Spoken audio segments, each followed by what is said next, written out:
Assalamualaikum warahmatullahi wabarakatuh. Perkenalkan, nama saya Selvia Salsabila Firdaus dengan NIM 2023-11-03-11-012. Pada video kali ini, saya akan membahas materi mengenai teori bentuk negara. Materi ini penting untuk dipelajari karena bentuk negara merupakan salah satu unsur dasar dalam ilmu negara yang menjelaskan bagaimana suatu negara disusun dan bagaimana kekuasaan negara diorganisasikan.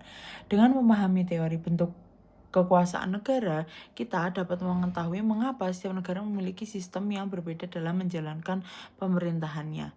Secara umum, bentuk negara adalah susunan atau organisasi suatu negara yang menunjukkan hubungan antara pemerintahan pusat dengan daerah-daerah di dalamnya.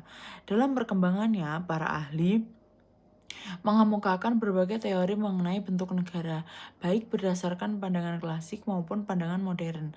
Teori pertama adalah teori bentuk negara menurut Aristoteles.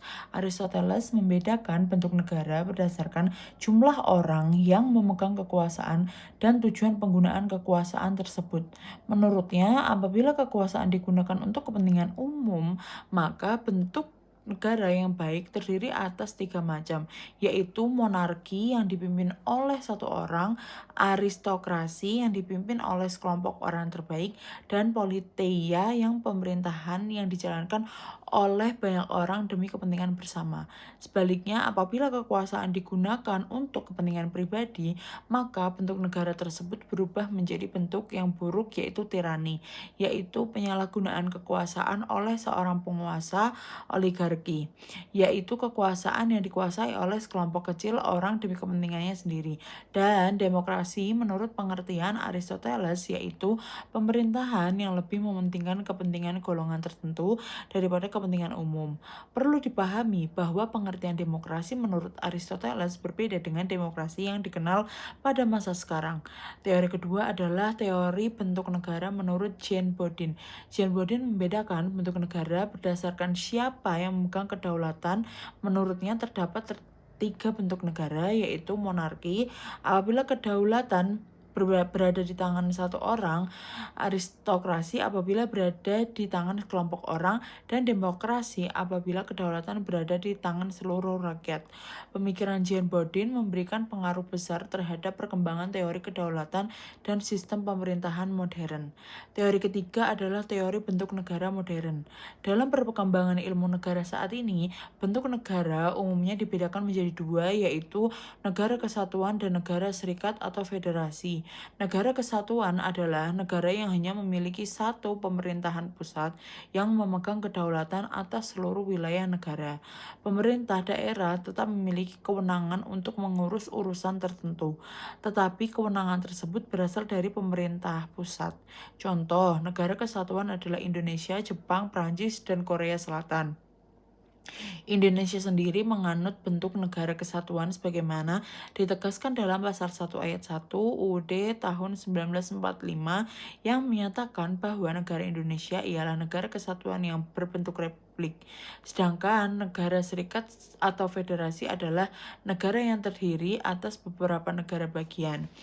Setiap negara bagian memiliki pemerintahan dan kewenangan sendiri dalam mengatur urusan dalam negerinya, sedangkan pemerintah federal menangani urusan yang menjadi kepentingan bersama, seperti pertahanan, hubungan luar negeri, dan kebijakan moneter. Contoh negara federasi antara lain Amerika Serikat, Australia, Jerman, dan Malaysia. Selain membedakan bentuk negara, seringkali masyarakat keliru membedakan antara bentuk negara dan bentuk pemerintahan. Bentuk negara berkaitan dengan susunan negara, apakah berbentuk negara kesatuan atau negara federasi. Sementara itu, bentuk pemerintahan berkaitan dengan cara kepala negara memperoleh dan menjalankan kekuasaannya, misalnya berbentuk kerajaan atau monarki dan republik. Oleh karena itu, Indonesia memiliki bentuk negara kesatuan dan bentuk pemerintahan republik. Dari berbagai teori tersebut dapat disimpulkan bahwa konsep bentuk negara mengalami perkembangan dari masa ke masa. Para ahli klasik seperti Aristoteles dan Jean Bodin melihat bentuk negara berdasarkan siapa yang memegang kekuasaan atau kedaulatan. Sementara itu, teori modern lebih menitik beratkan pada hubungan antara pemerintah pusat dan daerah, sehingga dikenal bentuk negara kesatuan dan negara federasi.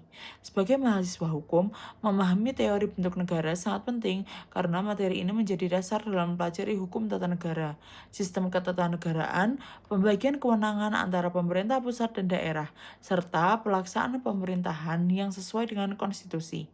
Dengan memahami teori bentuk negara, kita juga dapat mengetahui alasan mengapa setiap negara memiliki sistem ketatanegaraan yang berbeda sesuai dengan sejarah, kondisi masyarakat, dan kebutuhan negaranya.